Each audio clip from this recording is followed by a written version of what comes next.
Bismillah Rahman Rahim. Assalamu alaikum, my dear student. This is a special video for those who want to write poems.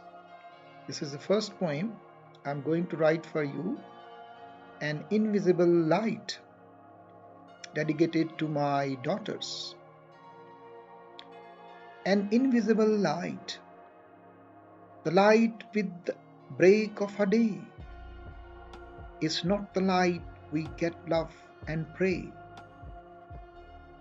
What has Allah not made for us? We always dream of that and play, which we can't gain and avail. With the dawn of every day, with the advent of every moment, we can drive jetty and laugh at every instant. A moment of blessed calm. What has Allah made for us? Just to stand up to seek His sanction. The world is so lovely and enlightening. An invisible light spreads everywhere. A blessed light can't be seen without an inner eye. Then and only then we can unite to that light. Men of resolution can face every challenge, every test of time, never to submit, never to yield, never to be disappointed at any rate. What has Allah not blessed them? But to keep on move and stand fast.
If you like my poem and painting, comment and subscribe my channel. I will upload more poems for you. Thank you.